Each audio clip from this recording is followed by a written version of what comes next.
Good afternoon. I would like to call the meeting of the Assembly Committee on Revenue to order. Will the Madam Secretary take the roll? Assemblywoman Anderson. Assemblywoman Cohen. Assemblywoman Considine. Assemblywoman Gallant. Assemblyman Gray. Assemblyman Hafen. Assemblywoman Mosca. Assemblyman Wynn. Assemblyman O'Neill. Assemblyman Ortlicker. Assemblywoman Summers Armstrong. Chair Backus. Present, and please also mark as Assemblyman Gray present and Assemblywomen Anderson and Mosca present when they arrive. With that, I would like to welcome our audience members here in Carson City and those watching or listening over the internet. If you have not done so already, please mute all of your electronic devices. And also, before you begin to testify this evening, please state and spell your name for the record, especially if you are giving testimony by phone. Also, I would like to let you guys know what the schedule is going to be for this evening, since we do have to be down on the floor about 4:45 for a good 45 minutes. We're going to go ahead and start this evening with hearing Assembly Bill 455, which authorizes the imposition of a civil penalty by the Department of Taxation for certain violations relating to contraband tobacco products. And if we get our hearing done quickly, we will do our work session so long as our other members are able to arrive. Then we will go downstairs and we will return to hear Assembly Bill 428, which revises provisions relating to economic development. With that, welcome Director Hughes and your group, and feel free to start your presentation when you're ready. Thank you. Good afternoon, Chair Backus and committee members. My name is Shelley Hughes, Executive Director for the Department of Taxation. And today I have with me my Chief Deputy, Yvonne Navarez-Goodson, and Deputy Director, Jeff Mitchell. We will be presenting AB 455 to you today, and we will keep it very brief. I will begin by discussing the background of the problem and what led up to AB 455. Deputy Director Mitchell will discuss the purpose for AB 455, and Chief Deputy Navarez-Goodson will discuss how AB 455 will resolve the problem, and she will also discuss our conceptual amendment. And before I begin, I just want to point out that this bill only applies to the seizure of contraband tobacco product. NRS 370.025 defines contraband tobacco product as counterfeit cigarettes or tobacco product, or cigarette or tobacco products that are shipped, delivered, sold, exchanged, transported, distributed, or held for distribution in this state by a person in violation of the provisions of NRS 370. These violations include not being licensed by the department or possessing products in which the tax has not been paid. During the 2019 legislative session, Senate Bill 263 was passed and required sellers of vape products to be registered with the department. This bill also imposed an excise tax upon the receipt, purchase, or sale of vape products. When the bill became effective in 2020, our investigators discovered a great deal of contraband vape products in the field and began to seize the contraband.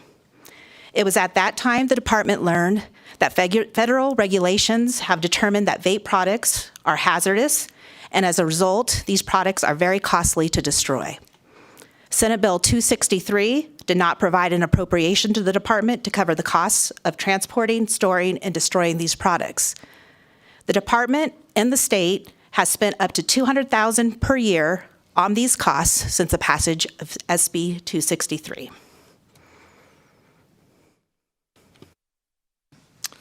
Thank you.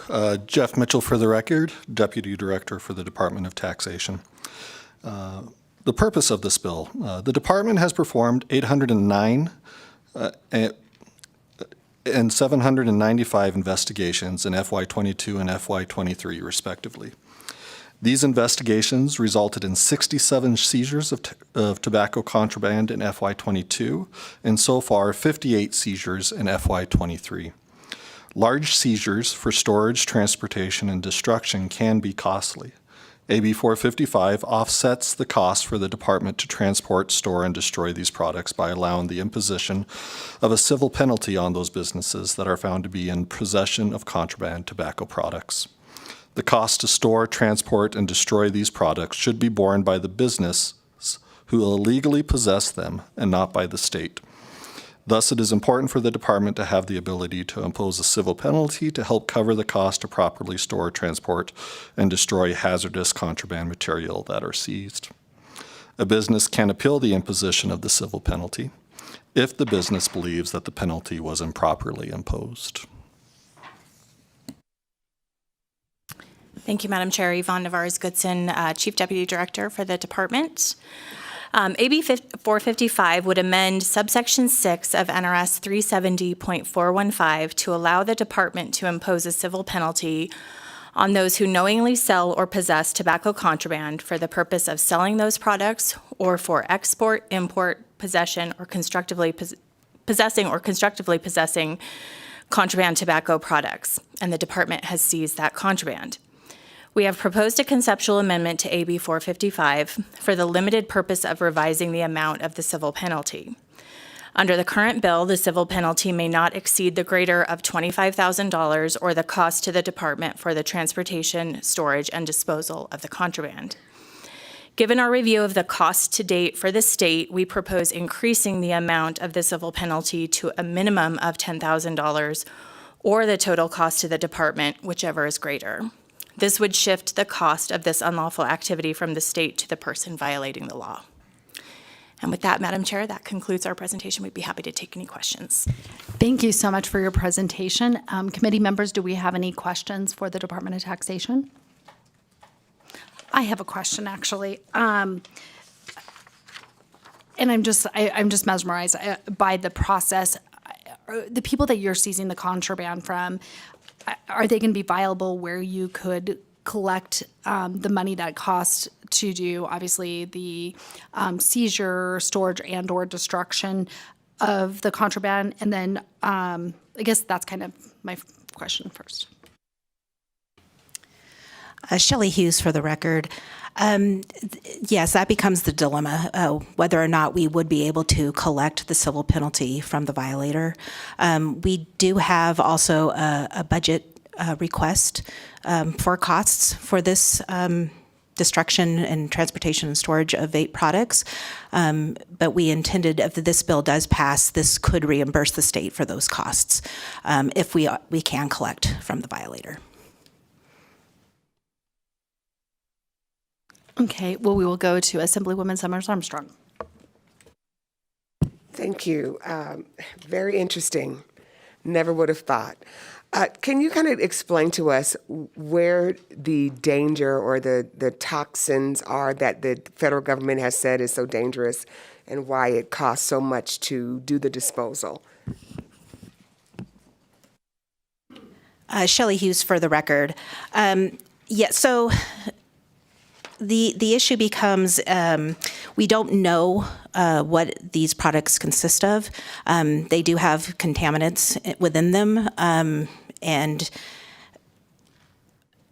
for various reasons, the federal government has designated them as hazardous material. In addition, the vape products do have batteries that are contained within them. Thank you so much for that. Any other questions from our committee members? We'll go with Vice Chair Considine. Thank you, Madam Chair. I just had a question. Because you have the investigators, you have all of that, how do you hear about, how do you find where all of this contraband is or how to locate it? Shelley Hughes for the record, I apologize. Our investigators research, word of mouth, licensed vendors provide leads. All those are ways that our investigators are able to determine what's out in the market. Thank you so much for the presentation. I don't believe we have any other further questions. So with that, we will go ahead and take support for Assembly Bill 455. We'll do that here in Carson City. So if there's anyone wishing to give testimony in support of Assembly Bill 455, please come forward. We'll go to the phone lines. BPS, do we have anyone on the phone lines wishing to give testimony in support of Assembly Bill 455? Chair, the public line is open and working, and there are no callers at this time. Thank you so much. With that, we'll move to opposition. Do we have anyone here in Carson City wishing to give testimony in opposition to Assembly Bill 455? With that, we'll go back to the phone lines. BPS, do we have anyone on the phone lines willing to give testimony in opposition to Assembly Bill 455? Chair, there are no callers at this time. Thank you. We will move to testimony in the neutral. Anyone here in Carson City wishing to give neutral testimony to Assembly Bill 455? With that, we'll move to the phone lines. BPS, do we have anyone on the phone lines wishing to give testimony in the neutral to Assembly Bill 455? Chair, the public line is open and working, and there are no callers at this time. Thank you so much. Director Hughes, do you want to come back up and make any closing remarks?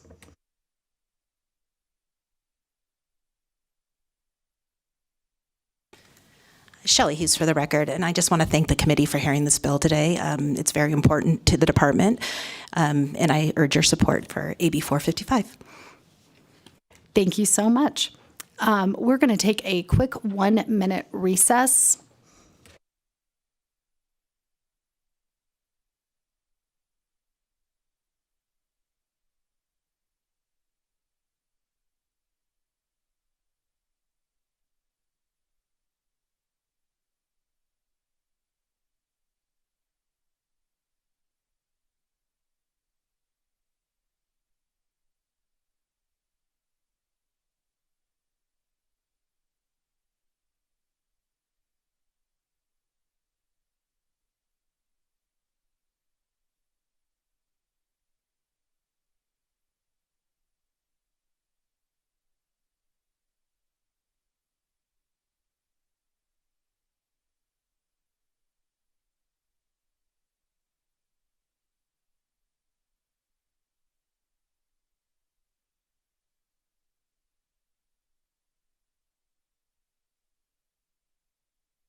Okay, we will go ahead and call our meeting back to order.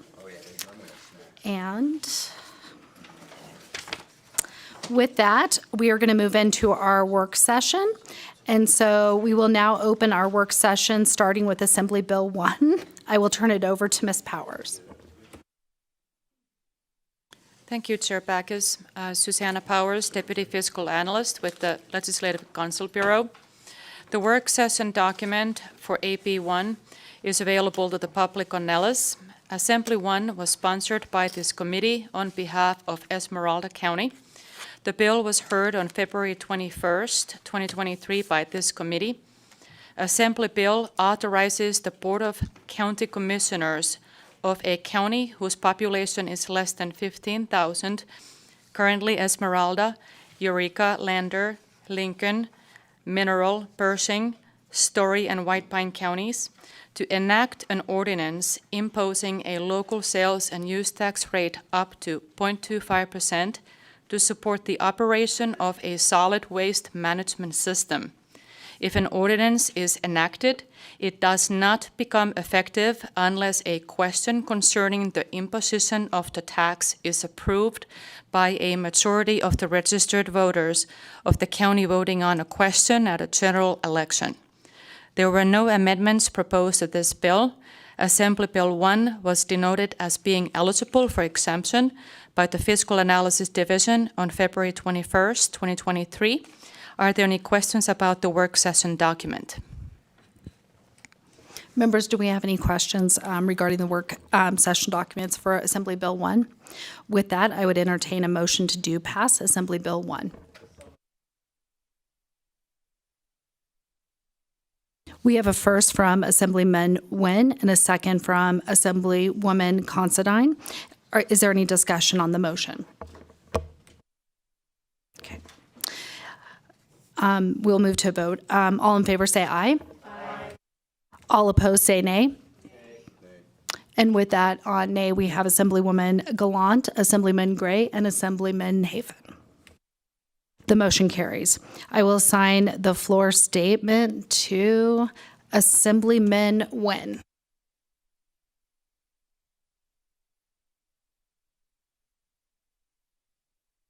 Next in our work session is Assembly Bill 37. I will turn it over to Ms. Powers. Thank you, Chair Backus. Susanna Powers, Deputy Fiscal Analyst with the Legislative Counsel Bureau. The work session document for AP 37, Assembly Bill 37, is available to the public on Nellis.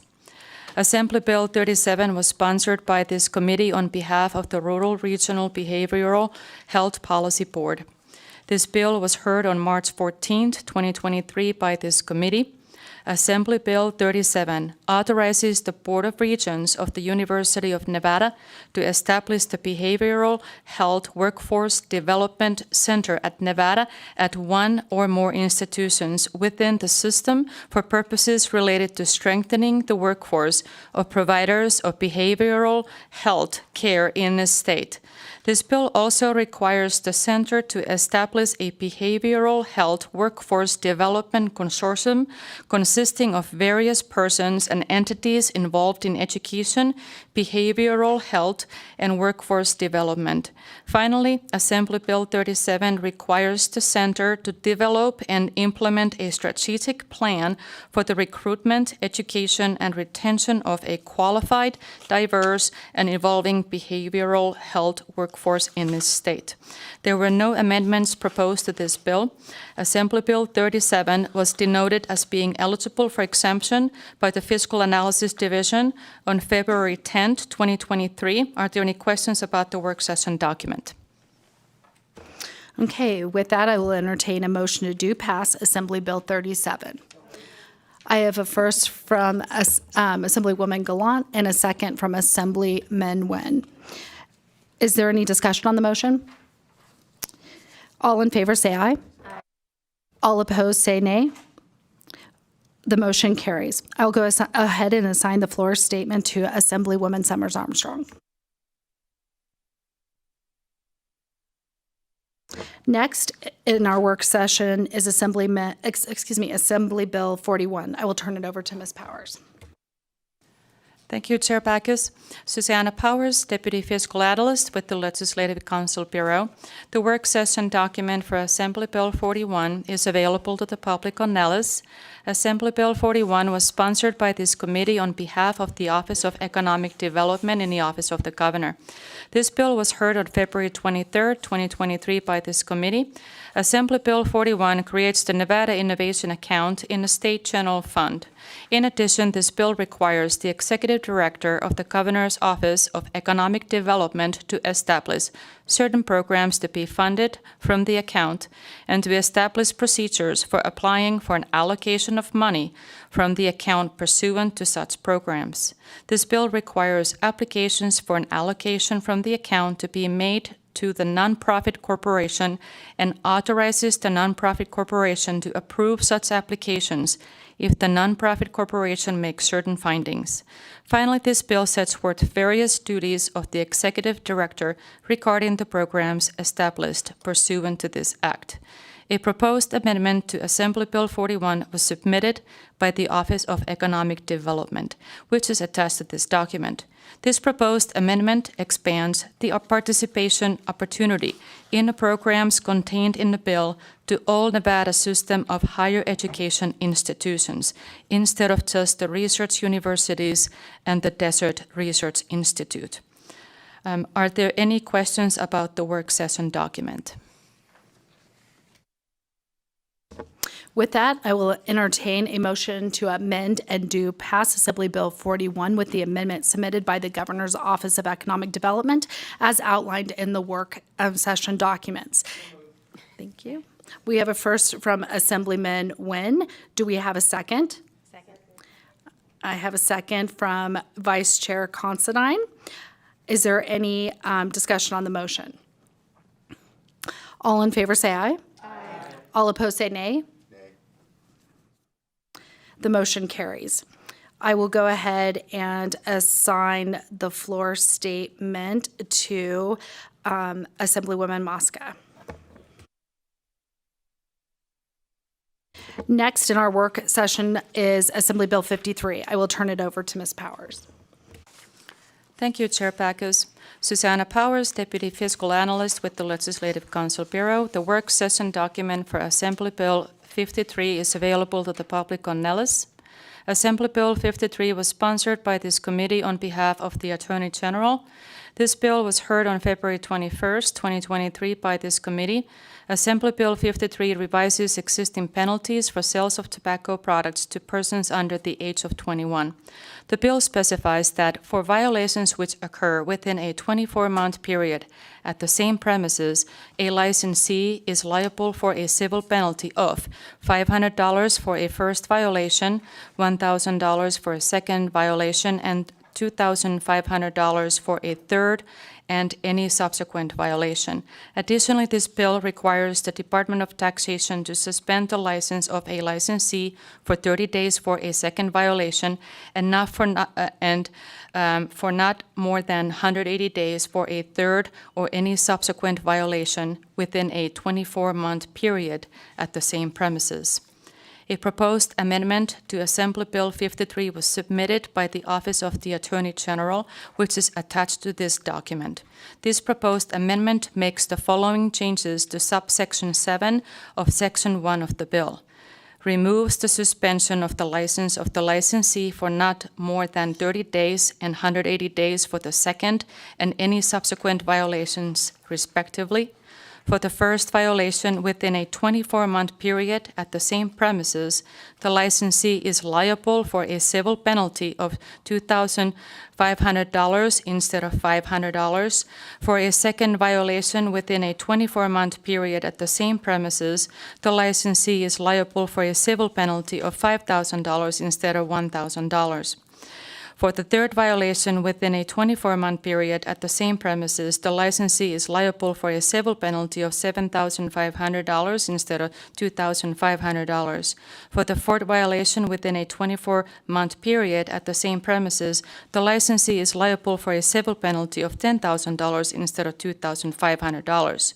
The amendment submitted has two different effective dates.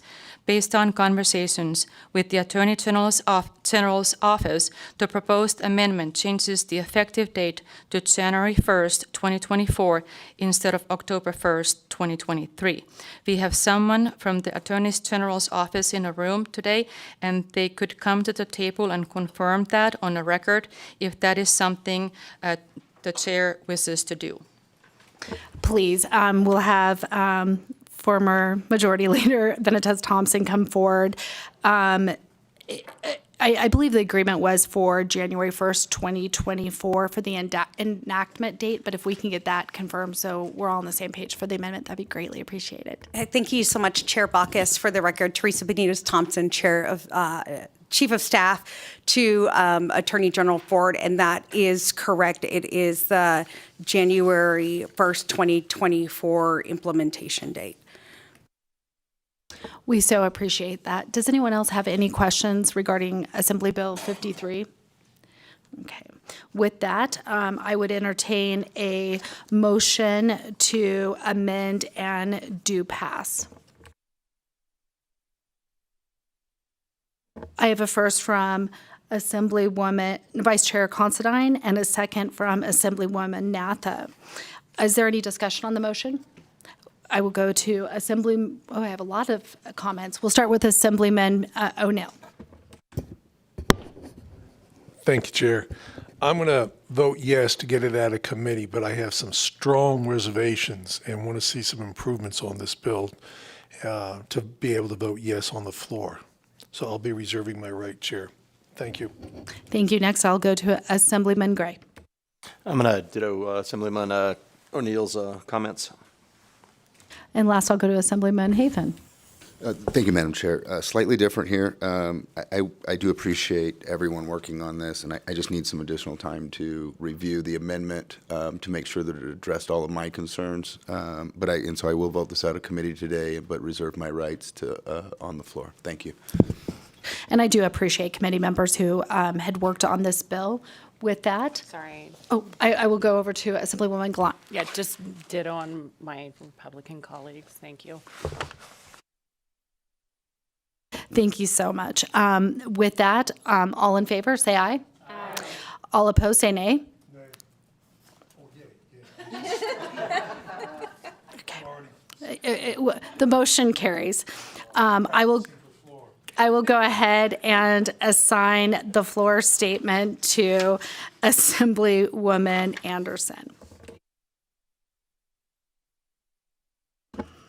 Next in our work session is Assembly Bill 261. I will turn it over to Ms. Powers.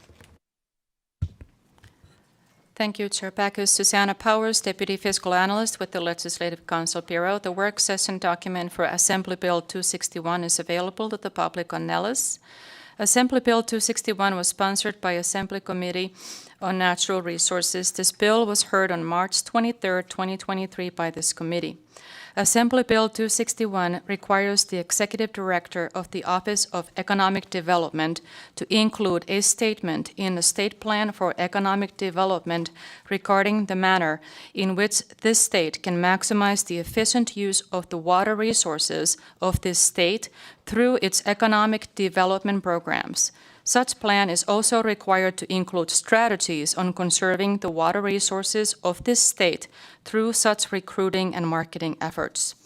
Additionally, the bill requires the Governor's Office of Energy to conduct a study of consumptive water use and economic development of new and expanding businesses receiving abatements of certain taxes and submit a report of the results of the study conducted and any recommendations for legislation to the Governor and the Director of the Legislative Council Bureau for transmittal to the 83rd session of the Nevada Legislature.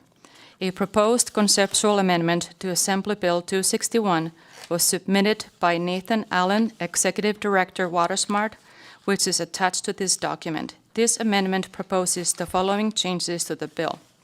In Section 2, removing the words "without limitation" and further specifying that the plan required to be submitted by each regional development authority shall include strategies to encourage the conservation of the water resources of this state through such effort.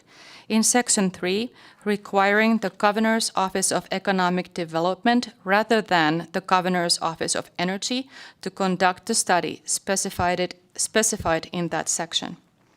Assembly Bill 261 was denoted as being eligible for exemption by the Fiscal Analysis Division on April 3rd, 2023.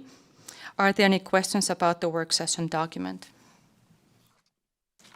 Thank you, Ms. Powers. We'll go ahead and entertain a motion to amend and do pass Assembly Bill 261 with the amendment submitted by WaterSmart as outlined in the work session document. I appreciate that I have a first already by Assemblyman Gray, and I have a second by Assemblywoman Summers Armstrong. Is there any discussion on the motion?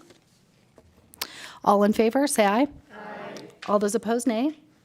The motion carries. I will assign the floor statement to Assemblywoman Cohen. Next in our work session is Assembly Bill 345. I will turn it over to Ms. Powers. Thank you, Chair Backus. Susanna Powers, Deputy Fiscal Analyst with the Legislative Council Bureau. The work session document for Assembly Bill 345 is available to the public on Nellis. Assembly Bill 345 was sponsored by Assemblywoman Considine. This bill was heard on March 30th, 2023 by this committee.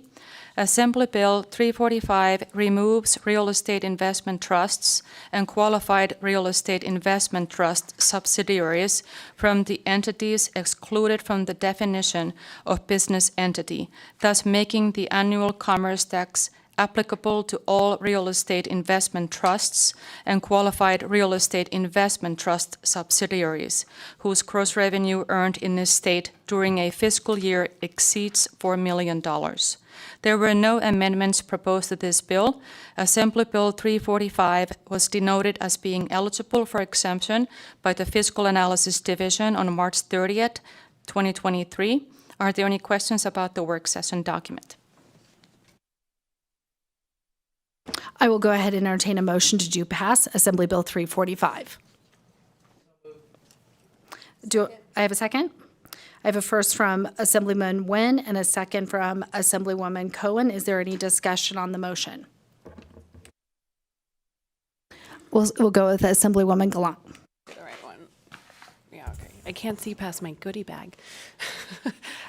So I'm going to vote yes out of the committee, but reserve my right. Assemblywoman Constantine are working on some possible amendments to make this more palatable, so to speak. So just wanted to let the chair know that we're trying to work on that. Thank you. I appreciate that. Is there any other comments? With that, all in favor say aye. Aye. All opposed say nay. I have Assemblyman Gray, Assemblyman Hafen, and Assemblyman O'Neill as noes on the motion. The motion carries.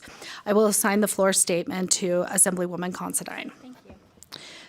And at this time, we are going to recess, and we will all be back up after floor.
Give it like it's my head. Okay, thank you, everyone. Welcome back to the Revenue Committee. I will open the hearing for Assembly Bill 428. I will ask Assemblywoman Backus and the bill presenters to begin whenever you're ready. Thank you. Thank you, and I guess now we're in evening. Good evening, Vice Chair Considine and members of the Assembly Committee on Revenue. My name is Shay Backus, and I'm the Assemblywoman for District 37. I am happy to come before you and present Assembly Bill 428. This bill creates a teacher pipeline program in Nevada high schools to help bolster the teacher workforce and ensure that high school students are properly equipped to pursue a career in K-12 education. Today, I am joined by Marie Nisis, President of the Clark County Education Association, as well as Shelley Cruz Crawford and other experts who may be called upon if you ask any questions that I may not be able to answer. First, I will turn our presentation over to Ms. Nisis and afterwards I'll return to myself to walk us through the bill, and then we'll conclude with Ms. Cruz Crawford. Thank you. Good evening, committee members. My name is Marie Nisis. I'm the president of the Clark County Education Association. This fall will be my 30th year with CCSD. Growing up, I never saw teachers who looked like me. So my passion from a very young age was to become a teacher. My pathway to become a teacher was not the traditional route. I got married right out of high school and raised a family. Once my youngest daughter started kindergarten, I decided to start volunteering at her school. Quickly thereafter, I was hired as an instructional assistant. My love for teaching grew again, so I decided to enroll in college. I had to go part-time as I was raising a family and working full-time. The first challenge that I came across was when it was time to do my practicum hours. My practicum hours were required for the number of courses that I was taking, and so my dilemma was, what do I do as I'm working full-time? Luckily, I was blessed to have a principal who was very supportive of my pathway to become a teacher. So she made sure that I was able to do my practicum during an hour duty-free lunch. She asked me to report to work 30 minutes early so that I could have a full hour to do those practicum hours. I learned a lot during that time as an instructional assistant because I saw teachers at their best. I saw them provide effective instruction, and I also saw them do great work when it came to classroom management. I believe the years as an instructional assistant helped me become a very effective teacher. The next challenge that I faced was student teaching. How was I going to quit my job to be able to student teach? Because again, when I started working in the school district, the people of color that I saw were my colleagues who were support professionals. It was very rare that I would see teachers of color. So I didn't want to give up on my passion, and the stress of how will I help support my family because we were a two-income household was in the forefront of my mind. Unluckily or luckily, I was in an automobile accident right before it was time for me to quit my job, to take a leave of absence to do my student teaching. And the money that I obtained from the accident, because the accident was not my fault, I'm a great driver, helped me get through that student teaching. However, we need to make sure that we raise the diversity in our education force.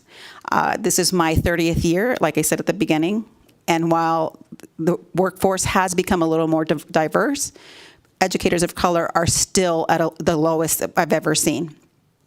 One of the issues that we have is the barriers that we can remove from students, maybe students who can't have a traditional route to college like I didn't. So that's why I'm very thankful for this bill, and I hope that you will support it. Thank you. Thank you so much. With that, I just kind of want to elaborate. As you all are familiar, Nevada is facing a teacher shortage with thousands of vacancies across the state.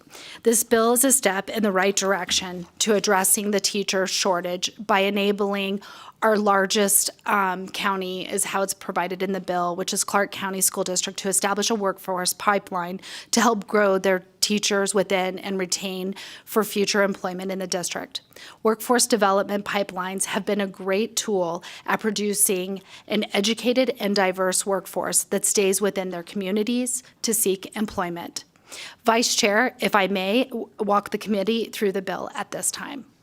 So I'm going to do this out of kind of order, but I think it builds what the whole bill does. So we're going to start with Section 3. Section 3 establishes a Teacher Academy College Pathway Program at every high school in school districts that serve more than 100,000 students. This program is designed as a workforce pipeline to prepare high school students for a career in education. Thus, each high school would be staffed by a full-time employee who is licensed teacher or administrator and responsible for implementing the program at the high school. This program commences in the 10th grade, where students are assessed to identify any barriers that would preclude such student from completing the program. Should any barriers exist, appropriate supportive measures would be implemented to assist such pupils to successfully complete the program. In 12th grade, students would be able to participate in internships at elementary or middle schools.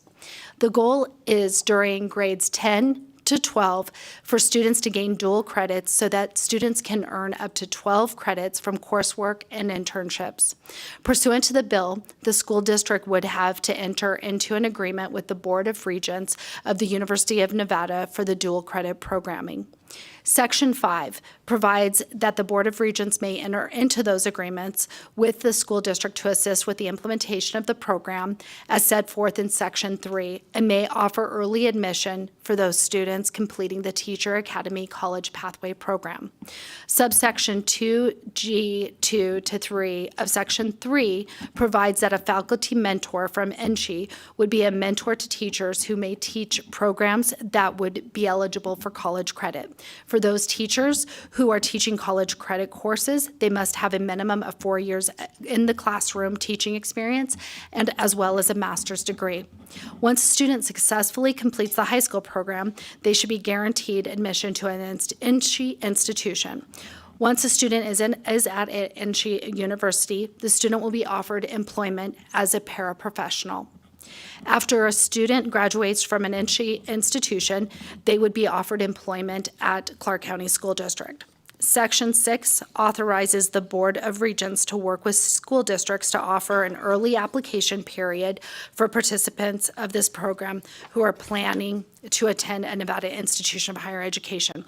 In addition, this bill authorizes the board to establish a program to provide loans for fees of students who have completed the program and pursuing a degree in education. This includes a path to loan forgiveness for a person who teaches at a Title I school for 3 consecutive years and offers an interest rate of 0% who commit to teaching at a public school for at least 2 consecutive years. Section 1, now going back to the beginning of the bill, requires the Office of Economic Development to establish a career pathways demonstration program and to identify 3 priority industries, including K through 12 education, for the development and implementation of career pathways such as the teacher pathway. Section 2 adds that the superintendent or designee to serve on that board. Section 7 requires the Office of Economic Development to submit reports relating to the Career Pathways program to the governor and the legislature. Prior to turning it over to Ms. Crawford, I do want to add some updates because as we're working through this bill, I think it's important to stress that we do understand concerns of putting the program in GoEd, and we are absolutely open to moving to another area. Because we do know that the governor would house like such a program in the new Workforce Development Office. If his bill passes, I believe that's AB 400 that's in Ways and Means right now. If not, we are always open to other ideas. The reason for GoEd initially was to allow this model to be a plug and play for other industries and other careers. We have spoken with NSHE and understand the concerns with the early admittance language for higher education. So obviously we are willing to work with NSHE to amend that to better match what the current practices are for admission. Likewise, also we've been informed that they would not necessarily be well equipped to administer the tuition abatement program and process, and recommended that maybe that should be something that should be under the state treasurer's office. We've also spoken to Treasurer Conine, and his office is ready and willing to take on that task. Although the bill speaks to loan forgiveness, this is really about tuition abatement. Basically, those loans that complete the program basically those that complete the program will have the tuition paid, and that would be a pathway to forgiveness. The governor's recommended budget includes money for this program. So you will not need to find additional money. Obviously, this isn't a policy committee, but these are conversations that we've been having, and obviously we would be faced with in Ways and Means, but this is just something I wanted to share with the committee. And we will not see graduates seeking tuition abatements for years. This is enough money to cover both CCSDs and GOEDs or whoever is administering the program. Related to NSHE's fiscal note, may also be premature, as a lot of this is not going to happen in 7 years. Like right now, when this program starts, it's obviously going to be recruiting, and it will kick off in 1 year with our first 10th grade class. With that, I am really happy to turn this presentation over to Shelley Cruz Crawford to discuss how Assembly Bill 428's Teacher Academy College Pathways would lead to homegrown teachers and to ensure that we have teachers that are diverse and represent the students that they would teach in our largest school district. Hello, Chair. Hello, Committee. Thank you for this opportunity. This is Dr. Cruz Crawford for the record, and I wanted to share a few points. Before I get started, I want to let you know that this bill is near and dear to my heart. It affects my daily life. I am a school principal in the middle of East Las Vegas. I am also an officer in the Nevada National Guard working with diversity, equity, and inclusion. And I am a board of regent, the first ever Latino regent on the board. So working through teacher pipeline bills is my forte. I earned my doctorate with writing policy on creating diversity pathways. So as a school principal, I wanted to talk through the bill would create teaching and learning programs that are already in existence in 18 of our CCSD schools. And that would be a available opportunity for 49 high schools. I've had an opportunity to observe the teaching and learning programs within CCSD, and I noticed that they're absent in a lot of our North Las Vegas, East Las Vegas, West Las Vegas campuses. And if we really want to grow this teacher pipeline and have it translate so that the students and staff are representative of each other's demographics, we're going to need to provide that opportunity at all schools. So how does that look at my school? I've been working on grow your own pathways for the past 8 years leading my school. And like I said, I am in the middle of East Las Vegas, a Tier 1 Title I school. I'm on these pathways I have a former student that was a substitute in my building, and now he's a first-year licensed teacher. I have many paraprofessionals that I have coached and mentored through the process.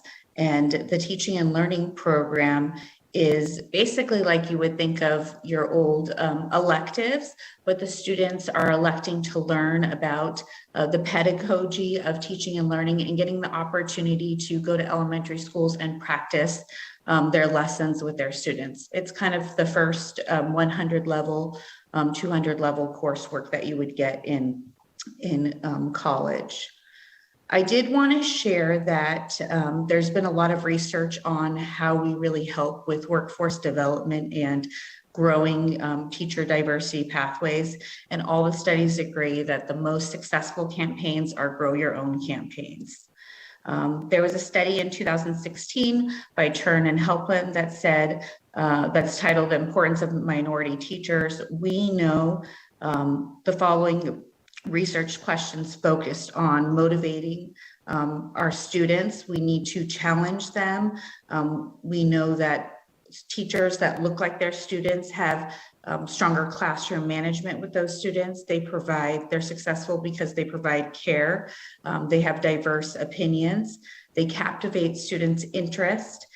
They clarify content and materials and consolidate through making connections about concepts. We know that we need to have a strategic approach for building that pipeline because we've already seen the effects of that in our classrooms. When we coordinate our K through 12 system efforts with our higher education efforts, we are going to be prepared to have our classrooms fully staffed with teachers.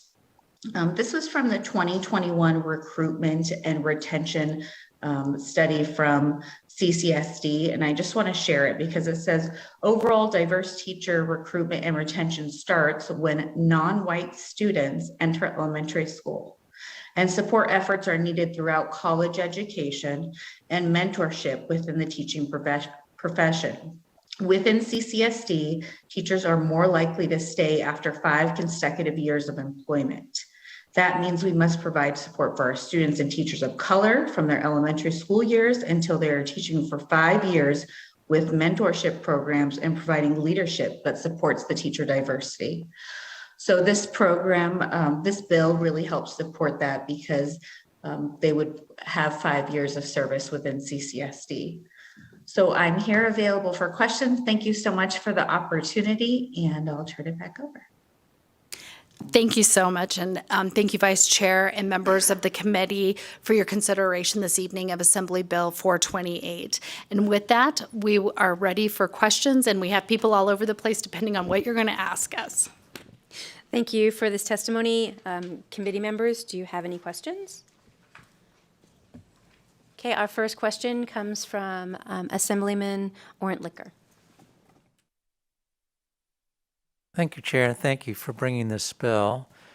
These seem like great programs, and Dr. Cruz Crawford, you indicated that it's based on what studies show as best practices.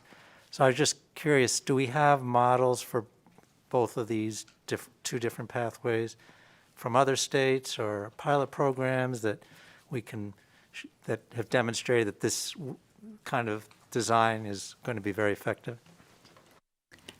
Thank you, Assemblyman Orlichter, Vice Chair Considine, Shea Backus for the record. And I can give two perspectives. I do know that Ms. Crawford Cruz did do her graduate studies and studied this. And then we also have Brenda here today who will talk about another study that our model was basically premised upon. Brenda Pearson for the record. To your question, Assemblyman Orentlicker, we really structured this program off of the Northwest Career and Tech Academy program in Southern Nevada. What they have there is a 4-year program that offers students the opportunities to work with K-3 students within an elementary school that's located on their high school campus. So they have opportunities throughout their sophomore, junior, and senior year that allows them to start working with students and work in an internship type project. They also, in their senior year, are able to go over to local elementary schools and work with students there. So it progresses the exposure to these classes and to the education field progresses as they move through the high school career.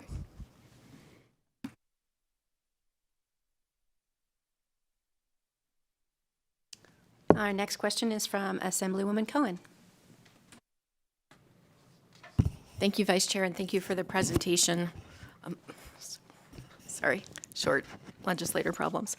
So I do want to ask about the assessments and the barriers and working on the barriers in Section 3, Sub 2C. What are you envisioning for that? Because when I first thought about that, I thought about, well, transportation and possibly tutoring. But then I also thought, I know for so many of our students, they have issues with things that are going on in their home life. And so what are we thinking of for these students, and how are we going to be able to help them and really make sure that they can be successful in the program?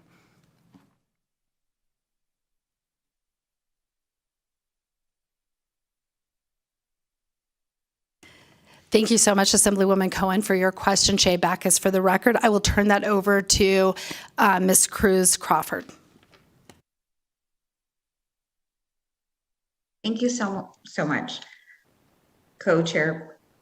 So I do have a couple answers for that. So it's actually embedded into the school day. So there's not transportation issues. The problem is right now there's a transportation issue because we are only offering this program at 18 of our high schools. This would bring the opportunity to every student's homeschool or school of choice within CCSD. So it would just be like their regular elective embedded that they would select. And then I did have an answer about successfulness of programs. I'll send it over to Assemblywoman Backus so that you can send it on, but there's teacher pipeline data for cadet programs and the rate of success article that I'll send over to you. Thank you so much. And Shay Backus for the record. I also want to add on Assemblywoman Cohen is obviously this, as this is envisioned, is obviously recruitment starts for ninth graders. But when you look at the text, it's contemplated also that 10th graders that are interested in the program, we want them to succeed. We want them to go through high school and finish college and come and teach in our CCD school district.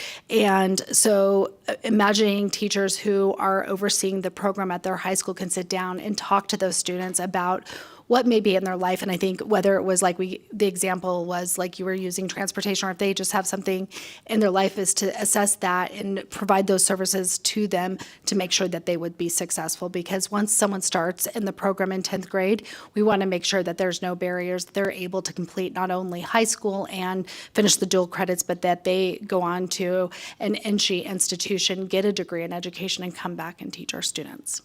Okay, follow up. Yeah, and to be clear, I understood that this was, this is embedded in the school, but I think we've heard that we do have students that even in our regular schools are having trouble with transportation and, like I said, home life issues. And so I do want to make sure that we're,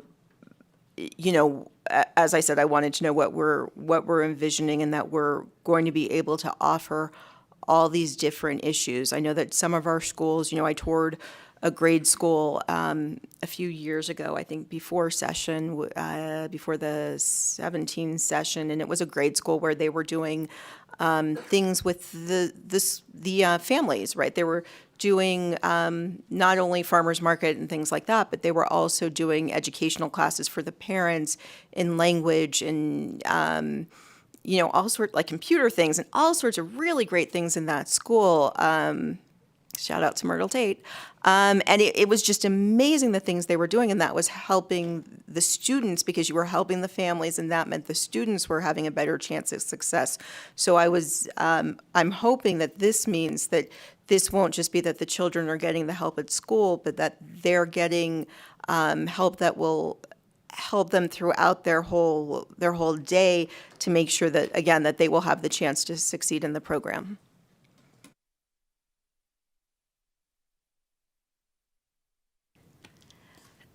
Thank you, Assemblywoman Cohen. I wasn't sure if that was a follow-up question or a statement, and I appreciate that insight. With that, I did see Ms. Cruz Crawford's hand up, and she may want to elaborate on that. Assemblywoman Cohen, thank you so much for the follow-up comment. Myrtle Tate is right up the street from my school. I work with Principal Popek all the time. We're very close collaborators and have many of the same programs at my school. So I envision this as a principal because we already partner with Rancho. I'm an elementary school principal, by the way. I partner with Rancho High School's teaching and learning program. The students come to my school and work with my students, and we're able to really start that teacher pipeline work at elementary school because there's a community partnership that goes deeper than the school, because we know we do have siblings in elementary, middle school, and high schools, and families spread across campuses. I see it as an enhancement of support to support those programs that you saw at Myrtle Tate. We have programs where we partner, and some of the students are in Latinos in Action. They come and tutor our students. They help at our fall festival. Our students go and perform dances for the high school students and learn about mariachi through them. So I really see it as a wraparound and enhancement through my eyes of the work that we're already doing. I know that doesn't fully answer your question, but I feel like it creates so many more. I've seen that it creates so many more options of that wraparound support because we're building stronger, tighter knit communities. Thank you. Thank you, Dr. Cruz Crawford. Yeah, that was what I was looking for. That, as you said, the wraparound that does make sense to me. So thank you, Vice Chair. Assemblymember Mosca? Thank you, Vice Chair, and thank you for this. As the first person in my family that also graduated from college and had never seen a teacher that looked like me, that's why I became a teacher. So I'm very grateful for this. I appreciate in section 2, page 3, the focus on long-term outcomes. Didn't see a mention of demographics, so wanted to ask if that was going to be part of it or if that was the intent. Thank you, Assemblywoman Mosca. Shea Backus, for the record. Looking at it, there is a lot of items, and obviously when I was going through and doing my presentation, I didn't break down section 1 very thoroughly, but that is a really good point that maybe should be something we should include in there. Thank you. Thank you so much, Vice Chair. And then just my second question is under letter B for C. It says collaborate with school districts, the Nevada System of Higher Education, regional development authorities, and representatives from priority industries. But we don't have NDE or the State Board of Ed, and just wanted to make sure if that was on purpose or why that was. Thank you, Assemblywoman Mosca. Shea Backus, for the record. The reason why a Nevada Department of Education isn't not included in this bill originally is we kind of foresaw this as being something that we would try to put into the government's Office of Economic Development workforce originally, just because trying to grow your own program was something we were hoping, if it was successful, that we could mirror it. As we've seen, Assembly Bill 37, it kind of has that mirror image on for mental health. And so it was one of those things that if we can find a program that works, and especially in the Governor's Office of Economic Development, when they're looking at what workforce industries we need as a state, because they're looking at different entities that they're bringing into our state, like we just heard at length tonight about innovation and what we may need, and if we need to grow our own, how that would be successful. And so looking at this was originally looking at the school districts, obviously INCHI, and regional development authorities and representatives from priority industries, and also because this bill right now is kind of focused also centrally on Clark County as well. Next question is from Assemblymember Nguyen. Thank you, Madam Vice Chair, and again, thank you, Chair, for bringing this wonderful bill. I was brief right before the meeting started, so I was really pleased to hear some of the amazing things that this is going to offer. I think one of the questions I had was initially just reading it and looking at, thinking back to my college days, which is a little bit a while ago. But the path of us finishing college is never 4 years. And so there are going to be situations where I think we put down here that it's 5 years program in total.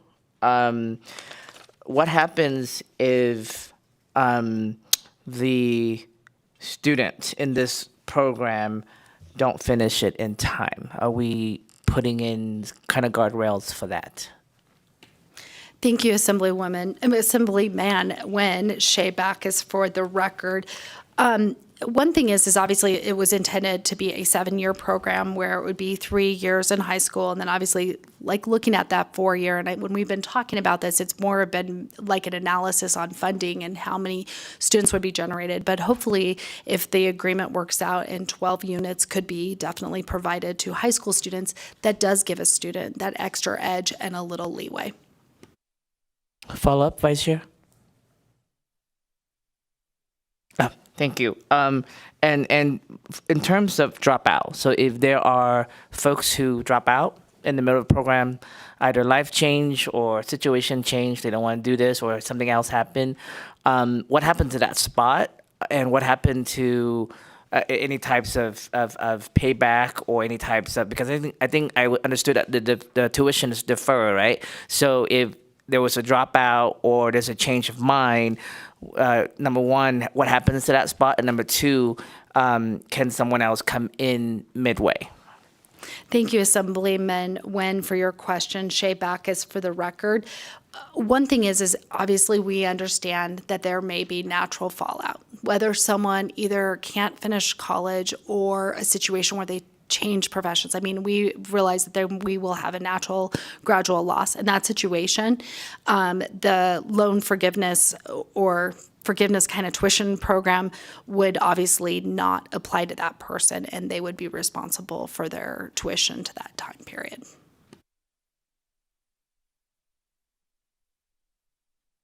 Our next question, Assemblymember Summers Armstrong. Thank you. This is a very interesting concept. And I think I'd like to kind of push a little bit further on Assemblyman Nguyen's line of inquiry. When we are talking about urban communities and minority communities that have unique challenges that are often structural in our society, I think we have to have some grace. And I would like to see built into this an opportunity for the student to have a hiatus if they need one to take care of business. It's just never a straight shot, or it's rarely, okay? I mean, my kids got a straight shot, but, you know, their mom didn't even get a shot. So, you know, sometimes it skips and moves around. And so I think it's really important that we don't tell these young folks that if you run into a barrier, well, you're just out, right? Because we need them more than they need us, right? We are in deep, deep trouble, and we've got to have some grace, and I hope that you all will be able to work that in.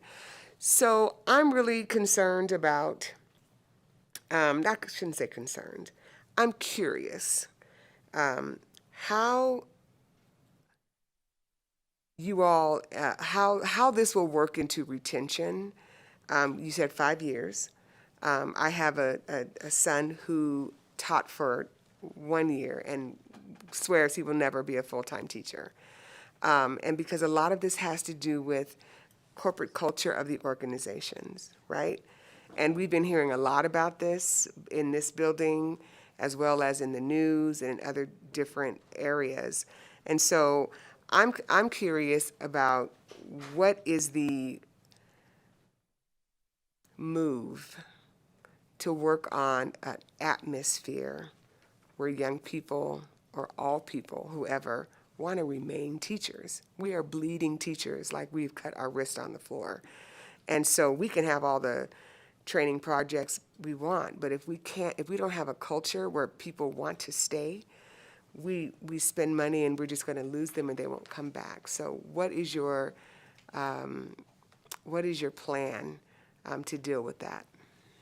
Thank you, Assemblywoman Summers Armstrong. I do want to go back to something because I think when I answered Assemblyman Nguyen's question, I've been looking at this basically as a financial and how many, and I'm a numbers person. So you give me some numbers and I start getting fixated. And so for me, it's like a formula. I'm like, 3 years, 4 years, how many kids is that going to, how many teachers are we going to generate? And it doesn't really say that in here. And the key is you said barriers, and that reminded me exactly to what Assemblywoman Cohen asked me was that 10th grade and what those barriers look like.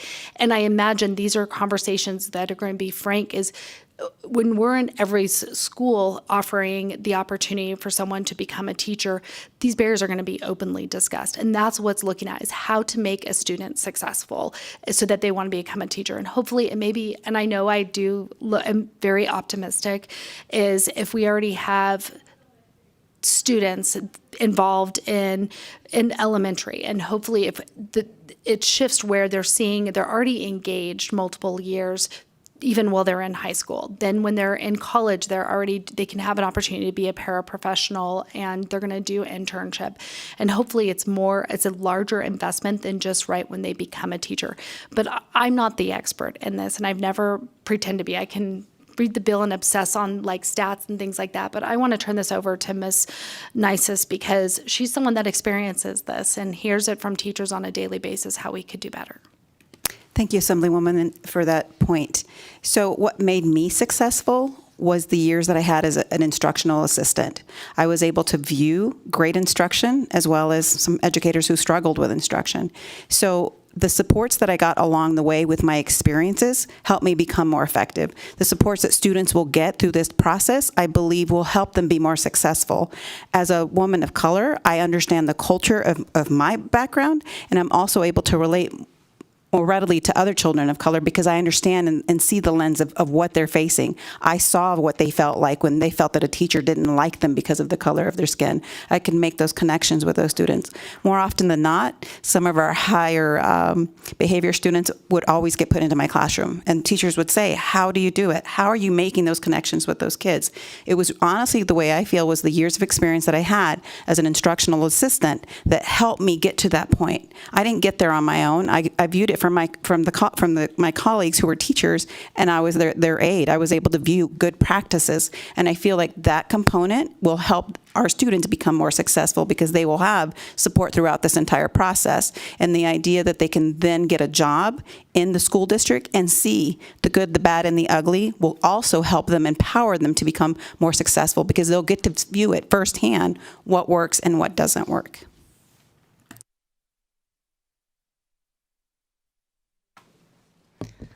And the next question from Assembly Member Anderson.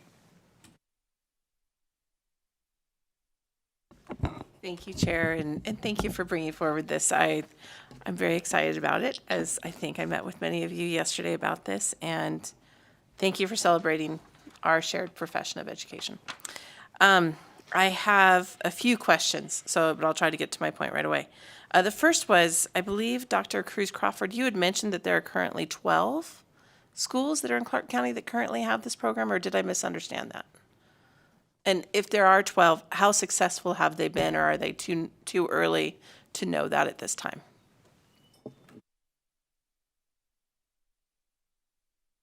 Dr. Cruz Crawford, for the record, thank you, Vice Chair, and for the question. We currently, I think I need to get clarification on this, but I believe there's 18 teaching and learning programs where they take their classes. They actually start freshman year, but they start earning college dual credit, I believe, in their junior year. So I was able to tour those, and I've gone to two very, very successful ones. There's one at East Tech and one at Rancho, and the programs are successful when they have a teacher that is passionate about teaching and learning. Right now, I have a master teacher that I'm working with that teaches these classes, and she's outside of the regular program. She brings her students to my school to practice their lessons with my students. So more of the job embedded.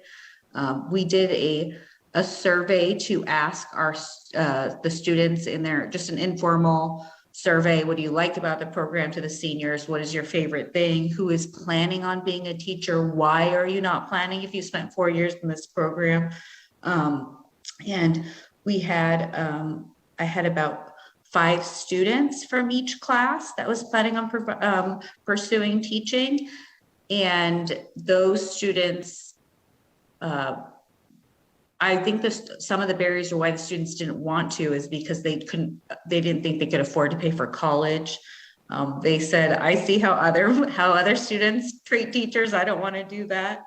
And I did want to go back to, what are we going to do to help our work culture so that our students want to thrive and live and be teachers and have a high quality of life?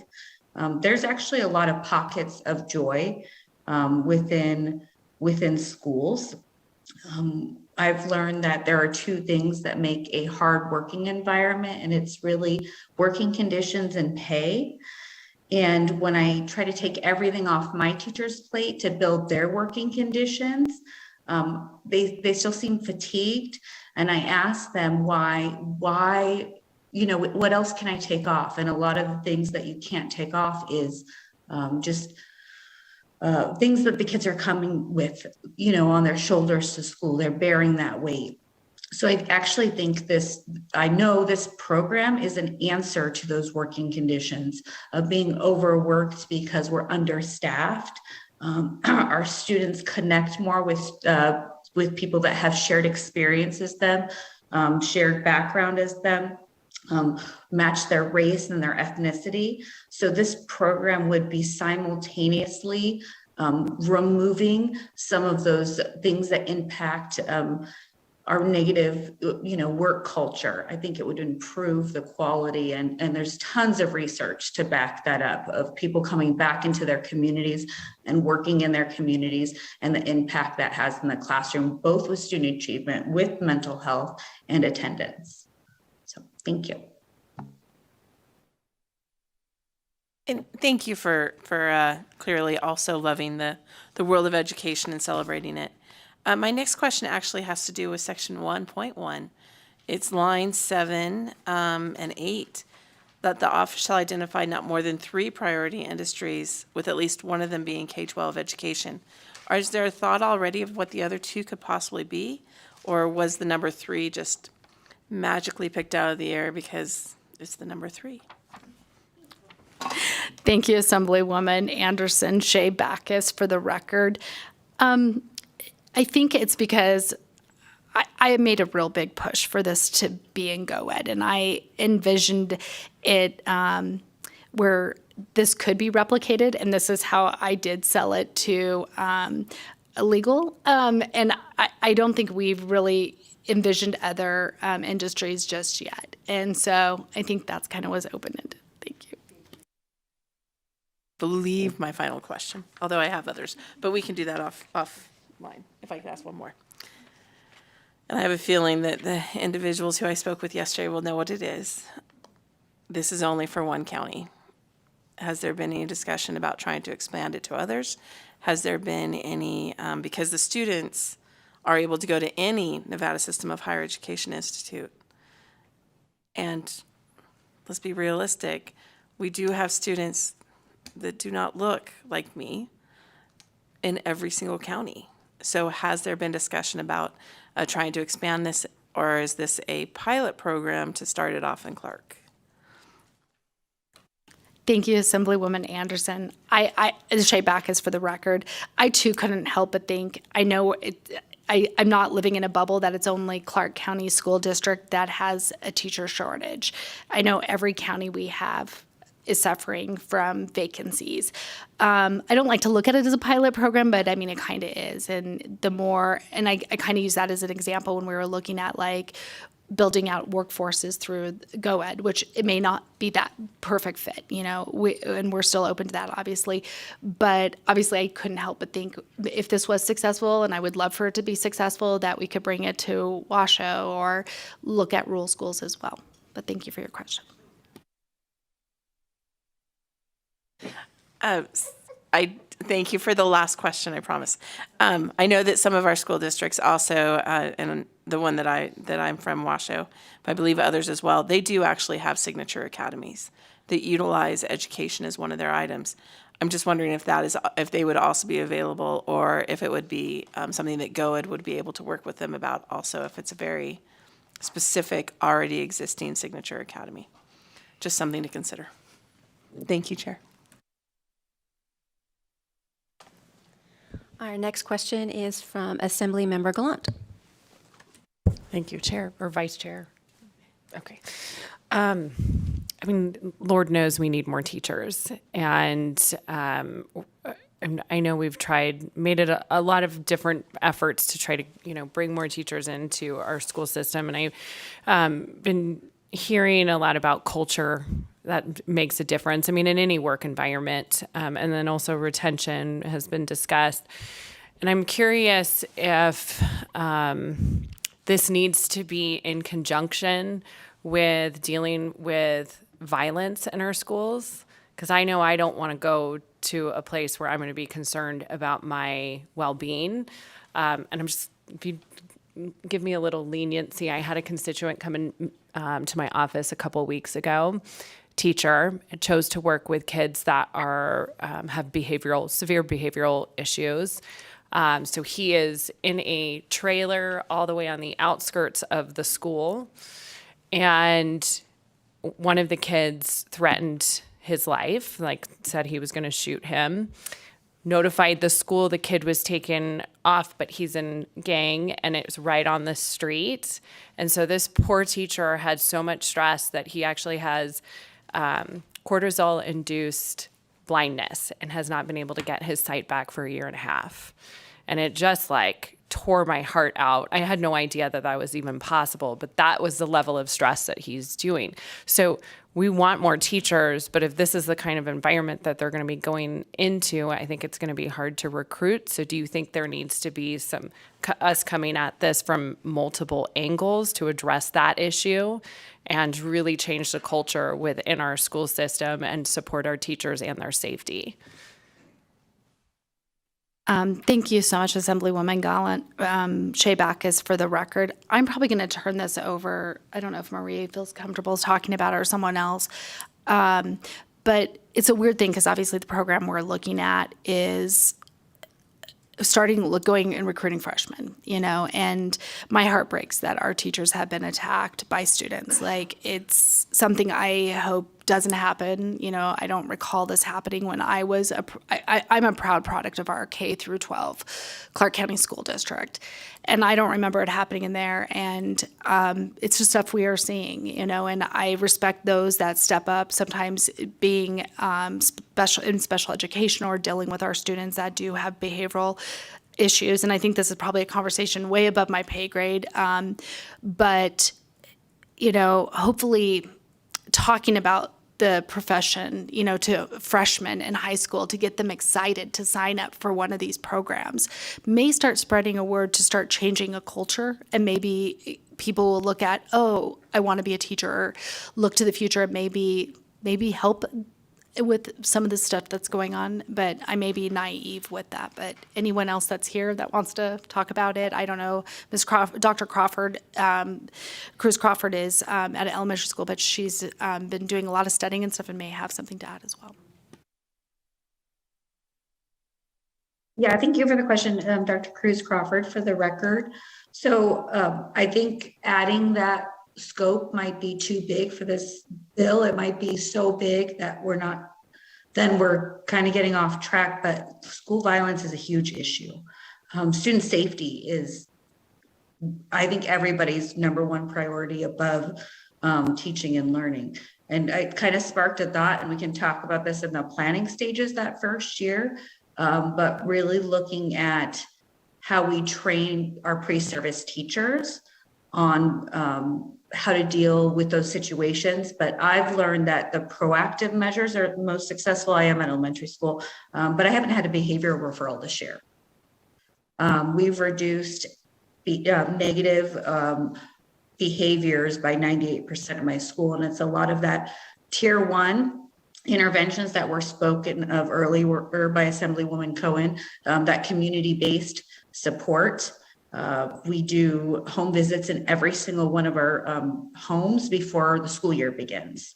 And so you have that relationship with families. And I think this bill would actually be able to help with that because, again, there's a staffing issue. It's, being from other neighborhoods. So I don't know if that scope is too big, but I think that could definitely be embedded in that training program, because what better to train than on the job? And if students are learning in the high schools that they're trying to secure and make safe, those could be addressed at that time in their training and learning. But yes, school safety is definitely a concern of all of ours. So thank you. Just my ideas.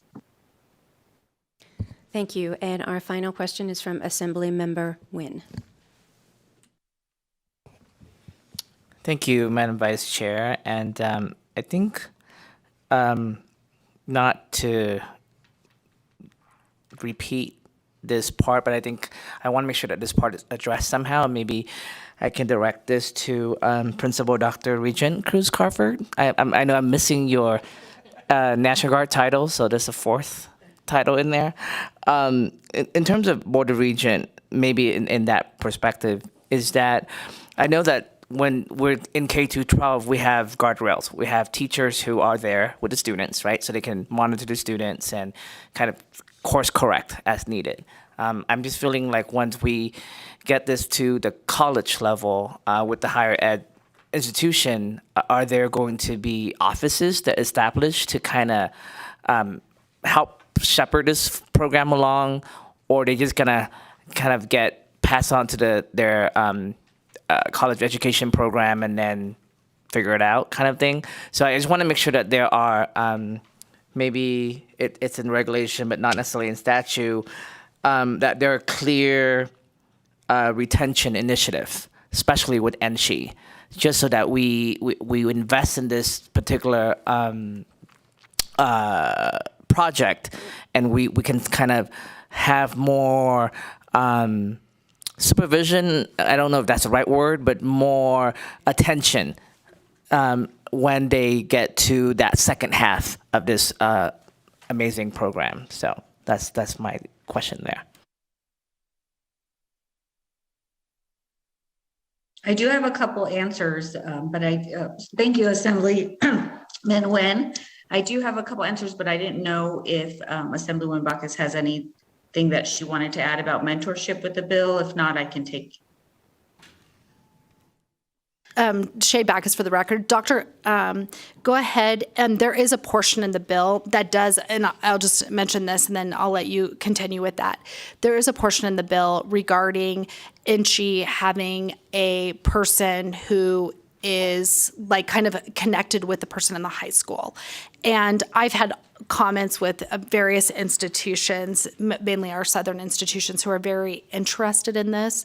And so I could see, the colleges of education being excited. I mean, they want to produce teachers and produce educators. And so there's a lot of excitement on growing our own. So, but with that, I will turn it over to Dr. Cruz Crawford. Yeah, so I have seen this emulated in other districts. Right now, Western Nevada College has some of these dual credit type programs at local high schools. And so what the mentor professor does is they're their connection between the college content and making sure that the syllabus are being implemented and proper teaching and learning is happening. And so I see it as first of all, with this bill, there's a year planning cycle and we need to see, things that work.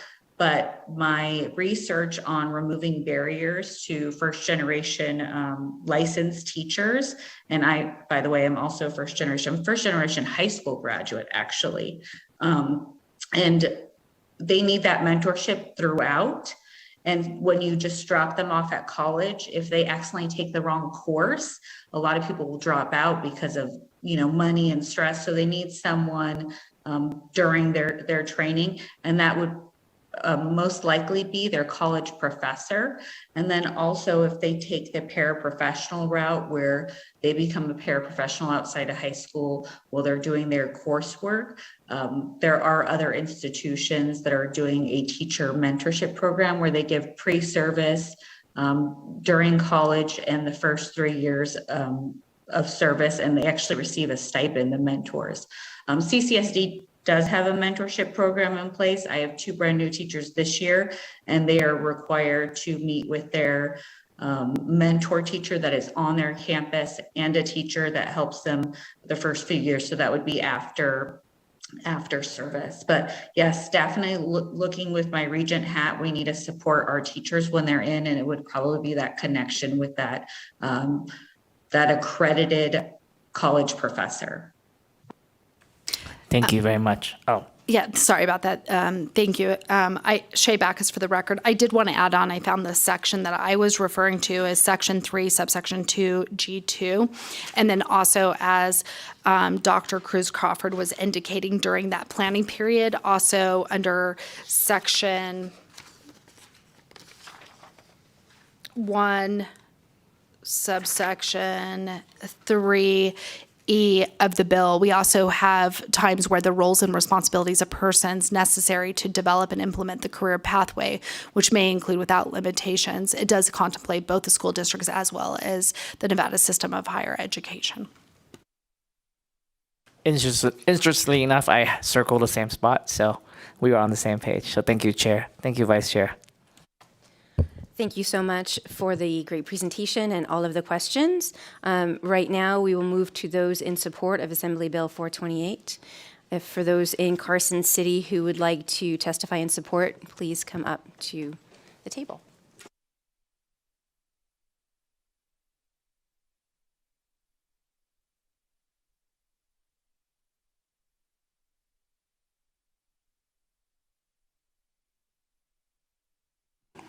Thank you, Madam Vice Chair, members of the committee. For the record, Alejandro Rodriguez, Director of Government Relations for Nevada System of Higher Education, and she is generally in support of AB 428, and we have also supported teacher pipeline bills in other committees. As Chair Backus mentioned, we shared some concerns with the early admission and loan provisions and appreciate the openness and the opportunity to provide some feedback that we hope can be incorporated into updated language to address this very important issue facing our state. Thank you very much. Good evening, Madam Vice Chair, distinguished members of the committee. For the record, my name is Jim Frazee. I'm a classroom teacher in Clark County. I also have the honor of being Vice President of the Clark County Education Association. And I do want to answer your question ever so quickly about violence in schools. And that is, yes, things need to be done. And that's why there are some bills in the Assembly Education Committee, and I hope you support them, not only for future educators, but for existing educator safety. When I was sitting in the audience thinking about an analogy to how to be a teacher in the post-pandemic world, I'm thinking of just standing in a boat and having it fill up with water. The holes just get bigger, and I'm bailing and I'm bailing and I'm bailing, and finally you can't keep up and you just give up. And it's just easier to jump off the boat into the ocean with the sharks. And that's where educators are. In Clark County so far, 1,200 vacancies are around, and we're only in the early part. We're not even at summer yet. And the attitude had been, well, people just moved to Clark County. People moved to Las Vegas, and we'll fill the needs. But as we raised our starting salary to $50,000, another district that we compete against in Texas, Houston, raised their starting salary to $60,000. So we're not competitive. We're not going to attract the people. The existing pipeline is just not enough. I heard a figure a couple years ago that Clark County needs 200 plus math teachers every year, and UNLV produces like 47 that one year. The system's not working, and this is why this is so drastically needed. In Nevada, we like to say it's a step in the right direction. That's what I always hear in legislation. It's a step in the right direction. This is not a step in the right direction. It's a leap. And it's going to take years, but it is most definitely worth the effort. Now, why should somebody care that's not in Clark County? Why should the assemblyman from, let's say, beautiful Carson City care? Because without fixing the education system, we will not attract new business and new industry throughout this state. They will not come. And that's why this is such an important piece to it. I thank you for allowing me to speak. Good evening, Vice Chair Considine and members of the committee. For the record, my name is Nick Schneider, representing the Vegas Chamber. We'd like to quickly thank the bill sponsor for bringing this forward. The Vegas Chamber is in support of AB 428 as workforce development begins in the classroom. The creation of the Career Pathways Demonstration Program, as well as the Teacher Academy College Pathway Program, are great strides in exposing our students to in-demand vocations and providing a new pipeline for our students to become educators. We urge your support of AB 428, and we'd be in even more support if this were to be housed in something like GOEN or another one, but we of course also support under GOEN. Thank you. Vice Chair, members of the Assembly Committee on Revenue, for the record, Anthony Ruiz, representing Nevada State College. We have enthusiastic support for this bill. As was said, the state of Nevada, particularly Clark County, must find a way to locally grow more teachers, and as was mentioned, especially diverse teachers. We know that prepared teachers, or locally prepared teachers, are more likely to continue to teach and to remain in this state. So the impetus for AB 428 is reflection and expansion of the great work already being done over the past 5 years by Nevada State's College School of Education through our Teacher Academy Pipeline Project. So it might be a pilot to expand it to the county, but the two schools mentioned, Rancho and ECTA, were our Nevada State College schools. So we know that it's ready. This model works. It's in place now. We have data that shows it works. Our School of Education is working directly with 12 high schools already that offer teaching and training CTE programs. And so we are in support of Assembly Bill 428's premise of encouraging and funding a variety of teacher academy models and structures throughout the county. All 50 states now indicate they're offering grow your own teacher initiatives.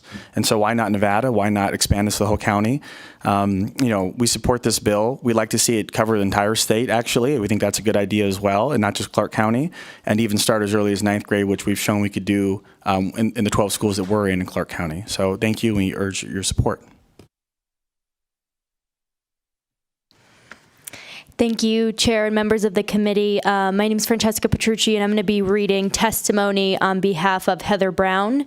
Thank you, Chair Backus, for bringing this bill forward, and members of the committee. My name is Heather Brown, and I serve as a Board of Regent for District 6 and the co-founder of Startup Vegas. I am in support of AB 428, and I urge your support. As a small business owner, I am well aware of not only our shortage of educators, but also of engineers, nurses, software developers, and more essential positions which are necessary for economic growth. AB 428 provides a model for creating a robust career pathways program that gets Nevada on track to finally diversify its economy, a long overdue project that requires strategic planning and investment at the state level. I look forward to continuing this work with you all. Thank you, and I urge your support. Thank you, Vice Chair and members of the committee. Eric Jimenez with the State Treasurer's Office. Just wanted to put on the record our strong support in being included in this bill. When the bill sponsor and the proponents of this bill approached our office and the Treasurer, we said, absolutely, how can we help? We'd be more than willing to step up and figure out the tuition abatement program in Section 6. And I know we have a long way to go for this bill, but we look forward to running the best program humanly possible. So thank you. Thank you, Vice Chair, members of the committee. Nicole Rourke, representing the City of Henderson. We've long recognized the nexus between economic development and quality education, and so we're here to support the teacher pipeline. We understand that the schools need far more teachers than we have today. We have too many substitutes in our classrooms, and we need certified teachers in them. And so we see this program as a way to continue that effort to meet that need, and appreciate the efforts of the sponsor and the proponents of the bill. Thank you. Vice Chair, members of the committee, Nick Vasiliadis for the record on behalf of the Nevada Resort Association. We are in support of AB 428, and as you've heard from my good friend Ms. Rourke, education is the key in the pathway to economic growth, economic diversity, and that's something I think you've heard our industry talk about a lot, is that this state needs to increase the diversity and impact that can be had by all the other businesses. But at the end of the day, without more teachers and without supporting and providing better access to education for our students, it makes it incredibly difficult to grow an economy. And so with that, we stand in support. Thank you. Good evening, Michael Flores. On behalf of the University of Nevada, Reno, we are in strong support of AB 428, and want to thank the sponsor, CCEA, for reaching out to us and being a part of this conversation. We're glad about all the conversations that we've had this session already about teacher prep and how important this is to our state. I know there's been some talk about dual credit, and we've expanded to Clark County and have worked closely with the Clark County School District on dual credit, and look forward to expanding that program. And if I may, I also run a nonprofit in Las Vegas and have done it for 12 years in West Las Vegas. And I can't say enough about the importance of the teachers in the classroom over at Matt Kelly, which is the area that I've been working in for 12 years. And our kids deserve to know that when they go into a school, that they're going to have the best teachers. And I'm so proud to work at a university where we're contributing to that. And I know all of our institutions around the state are doing that. And our kids, deserve the best. And my hope is that in these conversations, we're always putting kids first. And it feels like we're doing that this session. And again, we're in strong support. And thank you. Good evening, Vice Chair and members of the committee. Kanani Espinoza on behalf of UNLV. At this point, I would just like to echo my fellow NG institutions and say that UNLV is in support as well. Thank you. Good evening, Vice Chair and members of the committee. Alex Speak with Career Nevada for the record, here on behalf of the Las Vegas Global Economic Alliance, Generally, the LVGEA is supportive of measures that seek to support the collection and sharing of workforce development and talent pipeline data as it works to support economic diversification efforts and allows Nevada to identify and address training and education gaps. LVGEA supports AB 428. Thank you. Thank you. And seeing no one else in Carson City, BPS, is there anyone on the phones who would like to testify in support of Assembly Bill 428? Callers, if you'd like to testify in support of Assembly Bill 428, please press star 9 now to take your place in the queue.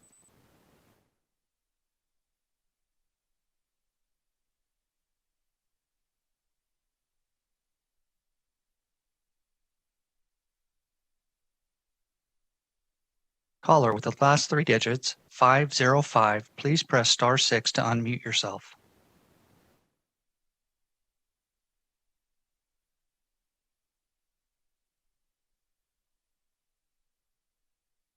Hello, this is Peter Guzman, President of Latin Chamber of Commerce. Thank you for allowing me to testify today.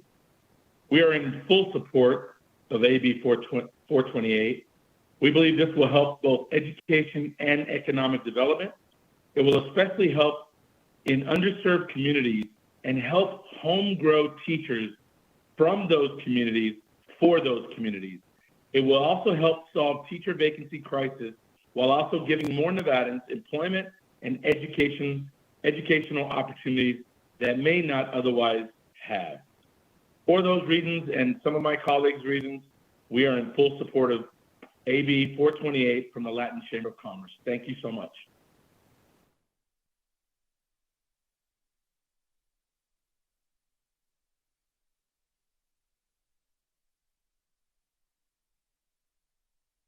Good evening. My name is Tam Lester. Thanks for allowing me to testify. I have taught government and economics at Del Sol Academy High School for the last 6 years.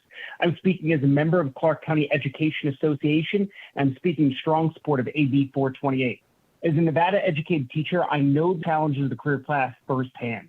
We are often left dealing with large debts in a career that struggles to earn enough to survive.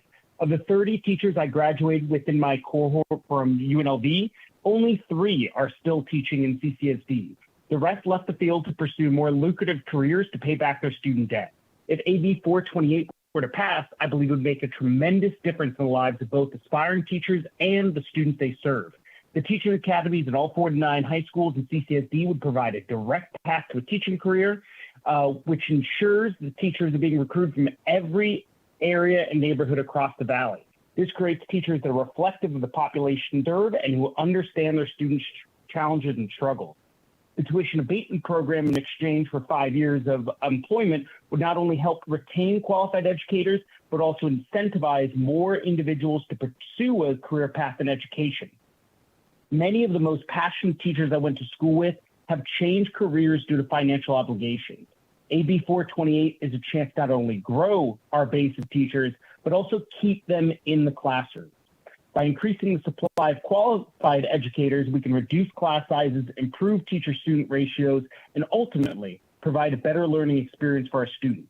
As a Nevada-educated teacher, I strongly support AB 428 and urge you all to invest in our state's future by supporting this legislation. Thank you.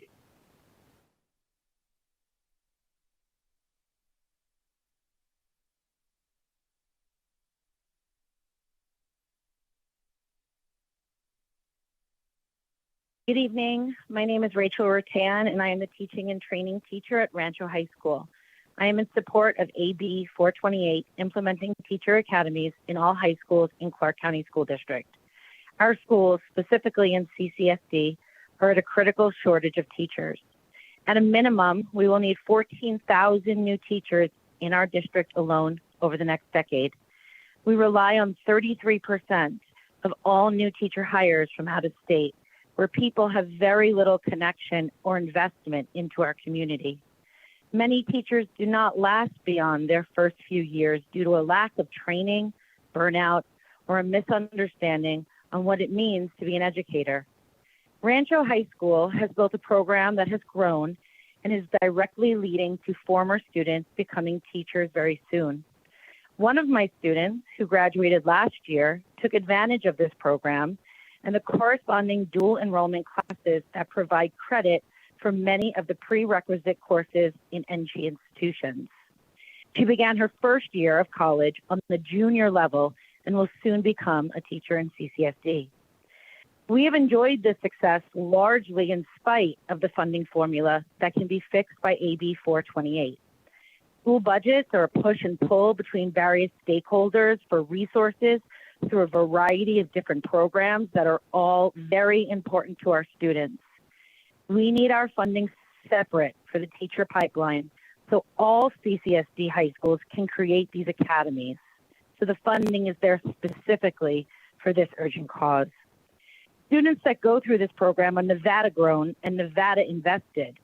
Not only do these students have a better understanding of our schools because of their own experience, but they have a strong connection to our community. If it truly takes a village to raise a child, let's get our village involved in educating them, rather than becoming reliant on importing 1/3 of all our new teachers from outside our state. Home means Nevada. Let's focus intensely on bringing our educators from within this house.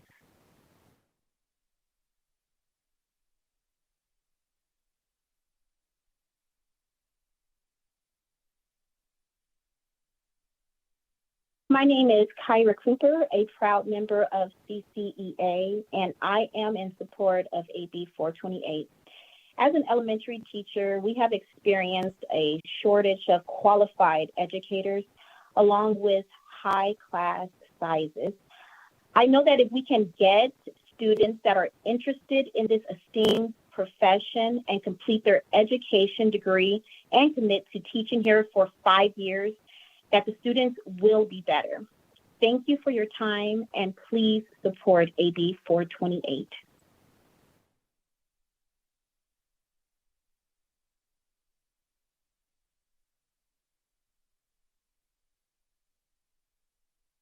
Good evening, members of the Nevada Legislature. My name is Todd Polk, and I am a third-year teacher at Valley High School and a proud member of CCEA.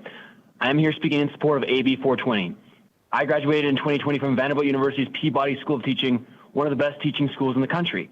I arrived in Vegas in the middle of the pandemic as a Teach for America cohort member, completing my 2 years in the program while also getting my Master's of Education at UNLV.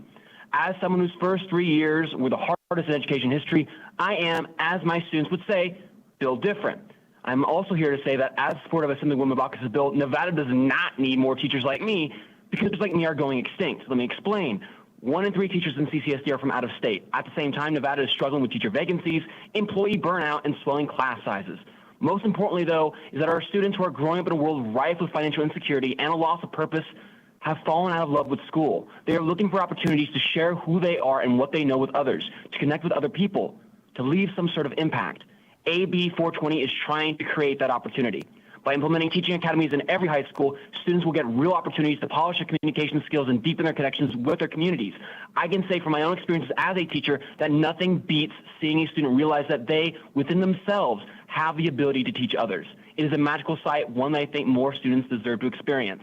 Graduates from these teaching academies under this bill will then have access to NG institutions. With the abatement promised in the bill, some of the brightest students in the state will finally have a chance both to provide for their families and nurture Nevada's next generation. What AB 420 is proposing isn't just a bill, it is a fundamental shift in the educational landscape. We need to make these academies a priority. We need to support our NG programs as they raise the next generation of teachers. We need to grow Nevada's family of educators, not let it shrivel. Teachers like me are a dying breed, with Education Week and Inside Ed both saying that traditional programs are drying up. So we need our teachers built different. We need our teachers built Nevada. Thank you for your time.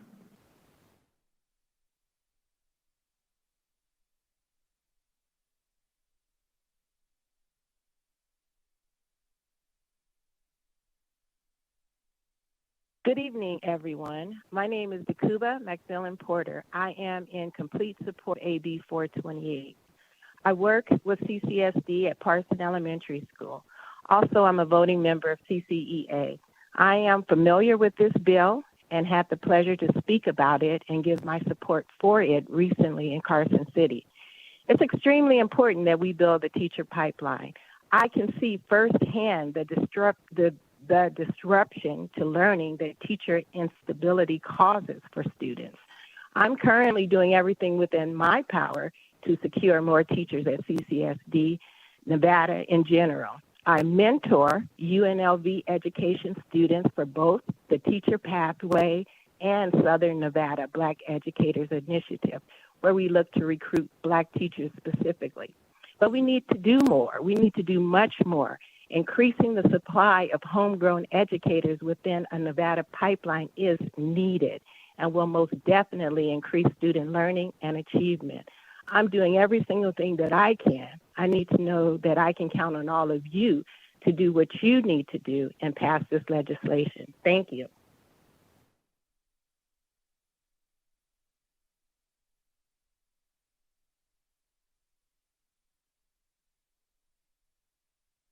Good evening, Vice Chairwoman and members of the committee. For the record, my name is Kristen Nigro, and I'm a kindergarten teacher in Las Vegas, Nevada. I'm here today speaking in strong support of the Teacher Pipeline Bill, AB 428. I've been a dedicated educator in the great state of Nevada for a decade. I'm a recipient of multiple education awards, and I currently serve on the executive board of the Clark County Education Association. Throughout my time as an educator, I have witnessed a dramatic shift into education, and due to this, educators are leaving in droves, and people are no longer entering into teaching programs in the higher education setting. Because of this, we have a very serious crisis on our hands. Did you know that Clark County needs 14,000 new educators over the next decade, and statewide, Nevada needs 19,000 new educators? It is terrifying to think that what will happen to our students in Nevada if we do not have teachers to educate our students. The only way to ensure we meet our student needs is to invest in the teacher pipeline and provide opportunities for people that want to become teachers. We really need to start producing homegrown educators. One way to do this is by offering teacher academies in all 49 CCSD high schools. The students going into the pipeline and the educators coming out of it and back into CCSD to teach will be a direct reflection of the diversity in our communities. Increasing the supply of homegrown educators with the Nevada pipeline will help increase standards within the profession and ensure that we are finally able to place a licensed, qualified, effective educator in every classroom. It's no secret that Nevada has some of the highest classroom sizes in the U.S. According to Zippia.com, we're actually ranked 4th for highest class sizes in the United States. I can tell you from personal experience, trying to teach kindergarten with 25 students is practically impossible. I look at my elementary colleagues, like 5th grade, and they have an average of about 34 students. We are never going to be able to reduce class sizes unless we increase the supply of qualified educators available to fill our current vacancies. I am urging you to support AB 428. All the items included in this bill will boost our teacher pipeline and allow education in Nevada to flourish. Thank you so much.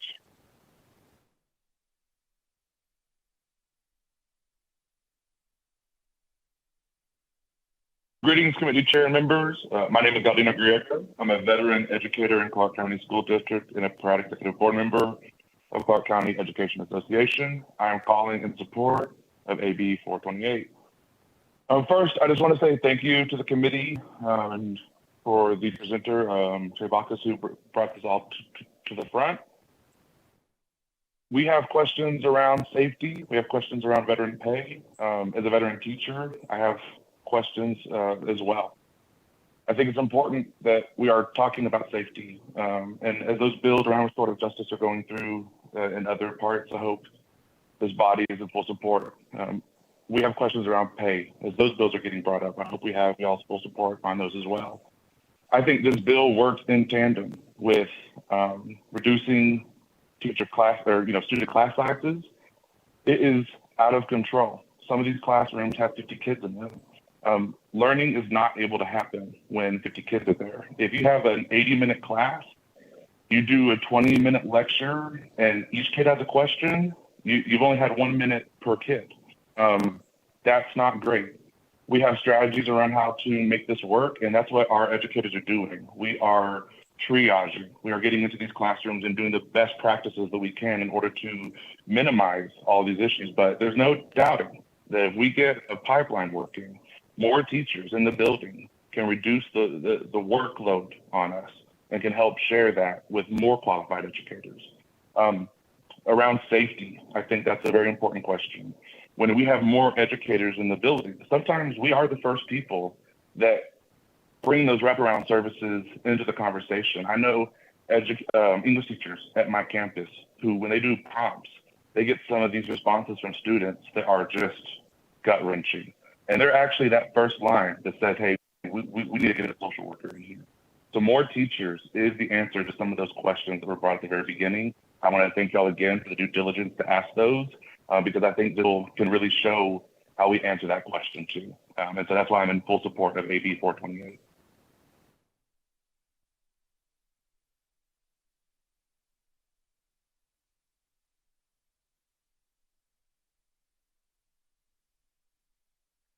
Caller with the last three digits 191, please press *6 to unmute yourself.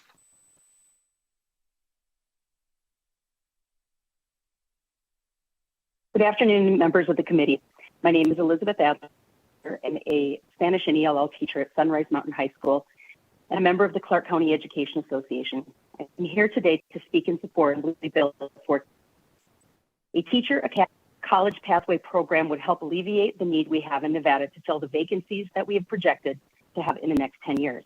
In addition, this program would encourage students who currently are questioning their ability to shoulder the burden that comes with college tuition and student teaching, which is not only unpaid, but students have to pay to complete student teaching and often work an additional job or jobs to make ends meet. For myself, earning a bachelor's degree in a field outside of education and from the state of Wisconsin that historically has produced more teachers than they can hire, I experienced what many of our educators do. I went back to school, got a second bachelor's in education, this time, and a master's in education, and pursued a doctorate in education where I fell short of my dissertation. This was not due to the lack of desire, but because I'd maxed out all of my loan allocation and could no longer afford it. After 10 years in CCSD and 10 years attending UNLV, I had to find ways to earn extra income, pay off my $143,000 in student loans. We have some of the best and brightest educators in the country, and we have left this valuable resource in the desert untapped for too many years. Our students also deserve those opportunities to participate in a teacher training program with incentives that would allow them to pursue their post-secondary education without exorbitant debt and with the security of a career waiting for them at the end of their degree. In addition, the NCA institutions must streamline their process of helping future teachers through their system so they have the skills and appropriate training to transition into our schools. And finally, the Nevada Department of Education must expedite the process of verifying and licensing their applicants so we can get these teachers into the classroom with children and not jumping through hoops at the beginning of their careers. I urge you to support Assembly Bill 428, and thank you for your time today. Thank you. BPS, are there any other callers in support on the line? Chair, we have no more callers in support at this time. Thank you. We will move to opposition. Anyone in Carson City who would like to testify in opposition to Assembly Bill 428, please step up. Seeing none, BPS, is there anyone on the phones who would like to testify in opposition to Assembly Bill 428? Chair, we have no callers in opposition at this time. Okay, we will now move to neutral. For those who are neutral, is there anyone in Carson City who would like to testify in neutral?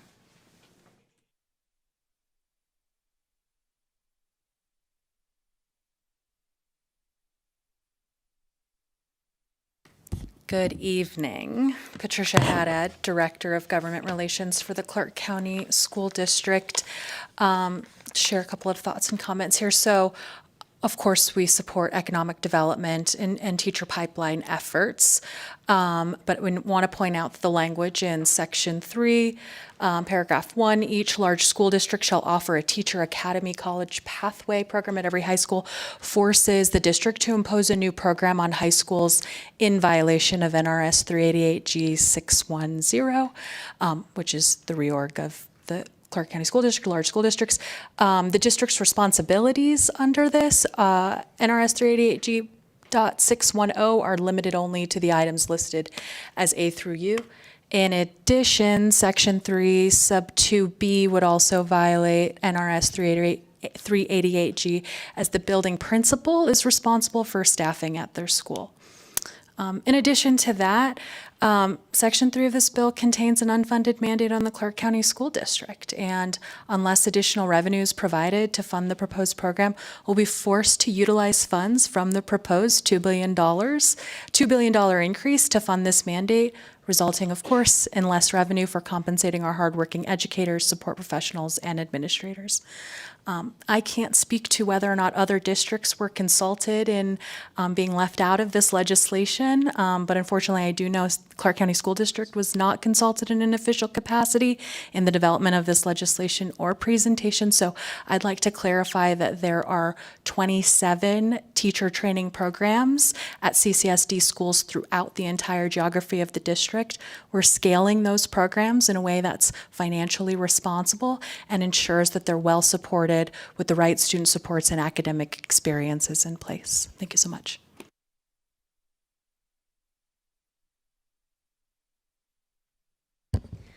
Thank you. BPS, is there anyone on the phones who would like to testify in neutral? Chair, we have no callers in neutral at this time. Thank you. Do the presenters, would you like to come up and make any closing comments?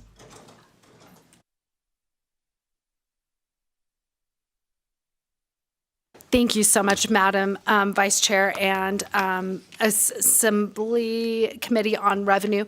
I did bring up Mr. Stewart, Mr. Valadita, because we do want to just tighten up some stuff that was discussed and not leave some things unanswered. Good evening, Vice Chair and members of the committee. Daniel Stewart for the record, representing the Clark County Education Association. I just wanted to talk about a couple of things in address to some of the questions that were raised. To Assemblywoman Mosca, we have been working directly with NDE on this, and they still maintain control over all the licensure of teachers. They still have that role. We had a meeting with the superintendent today, and we've been working with the governor's office, who technically oversees NDE on how to integrate this. So we have been working with them. There will be a role for NDE.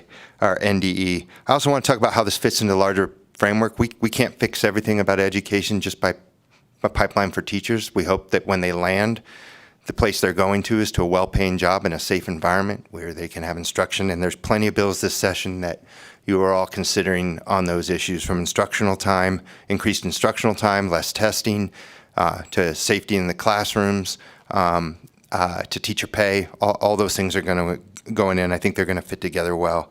I also wanted to talk about the tuition abatement. We're not trying to reinvent the wheel here. There are lots of programs out there, even the federal public loan forgiveness program, including many in the state, I think some even run by the treasurer now, about how you get your tuition paid for to the extent that you work in the state. One of the questions that was asked at the Joint Finance Committee with the CCSD was, how do you guarantee, they talked about one of their teacher training programs, how do you guarantee that they come back to Nevada? And they said, well, we got to wait and see. We can't put any restrictions on that. I think this program from start to finish is meant to, like one of the commenters said, grow teachers from our communities that are then going to serve in those communities, and put some guardrails on that part. Two last things. This is meant to finally link. Right now we have a lot of informal partnerships that work okay between NDE, between the districts, between NSHE. This is meant to finally put a statewide linkage on all of those so that they're all reading off the same script and they're all working in the same way.